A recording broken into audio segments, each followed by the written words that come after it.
amici di YouTube, ciao ciao, io sono Ferdi, siamo in Italia e ci stiamo godendo questi ultimi giorni dell'estate.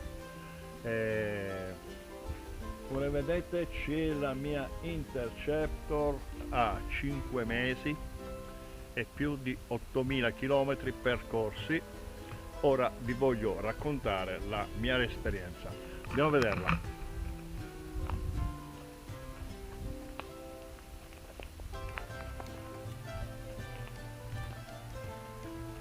Eccola qui, come poi vi farò vedere, l'esperienza fino ad ora è stata molto positiva. Quando io dico che questa Interceptor è una Royal Enfield, tutti mi chiedono: ma si è mai smontato qualche cosa, si svitano i bulloni, si svitano le viti, si ferma, vibra, dice ma vibra? E allora, con questa Royal Enfield dimentichiamoci tranquillamente dei difetti che potrebbero avere le Bullet, perché qui siamo praticamente in un'altra dimensione di moto. Guidare questa moto è molto confortevole, veramente io non mi posso lamentare di questa moto.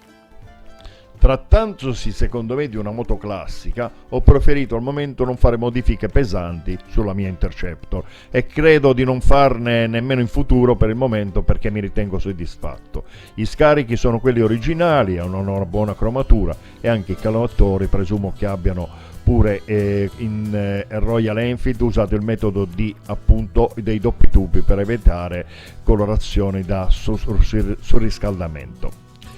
Altra cosa che ho cambiato sono questi specchietti, ho messo questi rettangolari in modo da rifarmi alle frecce sia anteriori che quelle posteriori.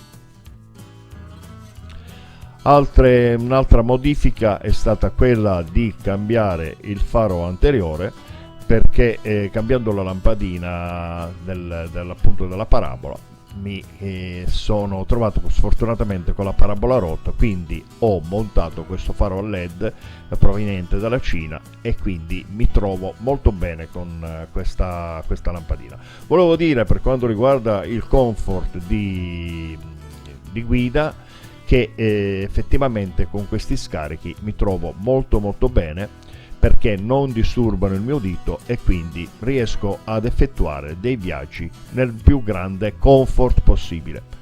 Parliamo dei difetti a questo momento. Io non posso dire quasi nulla di questa moto. Volete vedere quello che mi è successo? Allora, una volta si è staccato questo vetrino qui, si è staccato, si è scollato e ho provveduto ad incollarlo.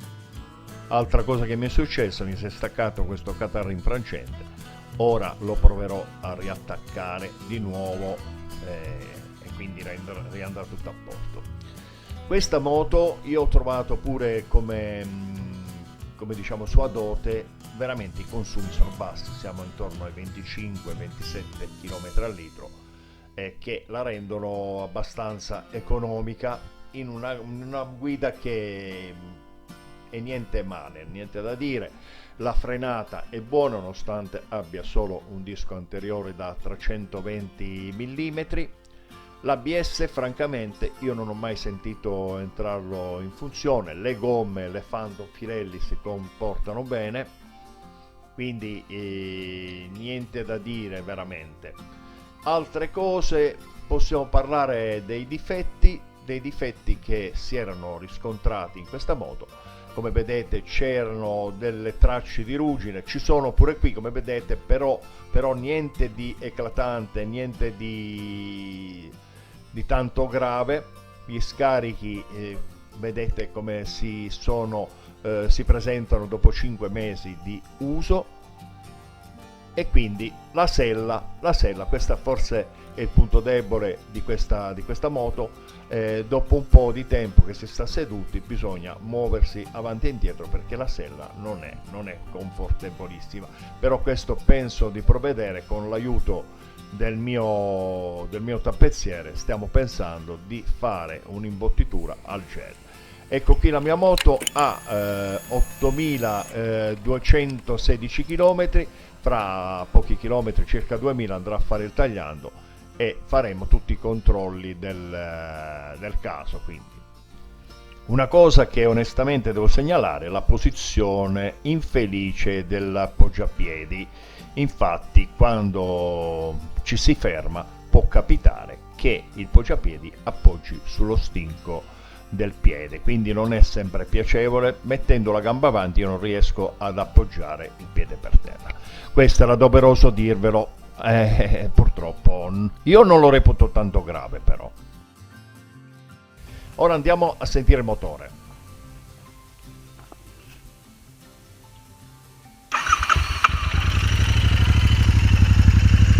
Sentite il rumore dello scarico. Questo rumore qui secondo me è proprio personalizzato per la Interceptor, cioè solo questo rumore di scarico lo sentirete prevalentemente con le Twin, mentre se si montano degli scarichi aftermarket tutto diventa uguale ad altre moto e non mi piace. Io preferisco avere questo tipo di scarico. C'è stato un utente australiano che dice che per avere un incremento del sound, pure delle prestazioni, sempre in maniera molto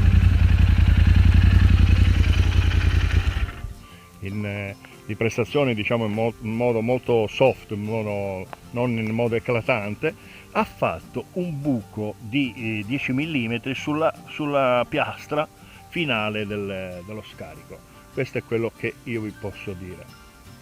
Quindi io per il momento la terrò così, vedete, tutto è al suo posto. Io ogni tanto controllo pure le bollerie, però non ho mai avuto nessun tipo di problema. Ok? Allora, ora vediamo se riusciamo a farci un giretto.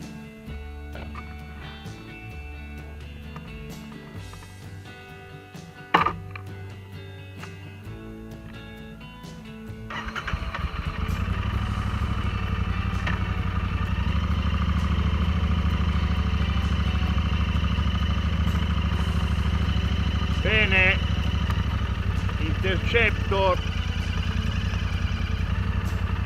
650,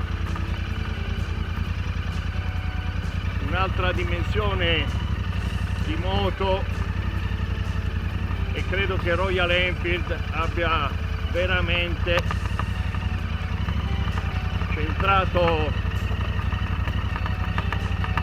centrato proprio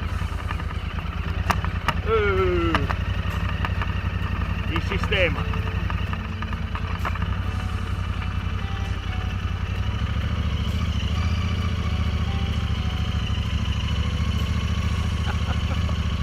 Porca puttana.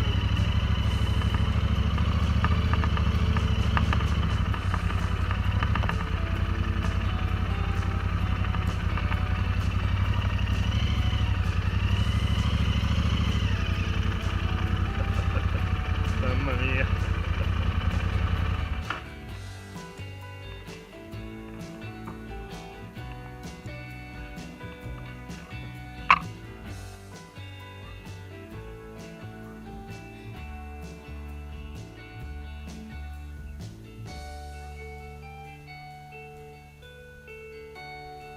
Ragazzi, guardate, è arrivato ora un messaggio, lo faccio vedere qui.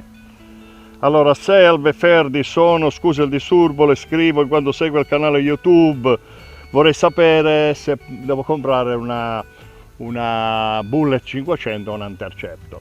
Caro amico, ma come faccio a darti una risposta del genere? Cioè, non ti posso dare una risposta del genere, non lo so, devi andare a provarla e vedere quella che ti fa scattare la scintilla, capito?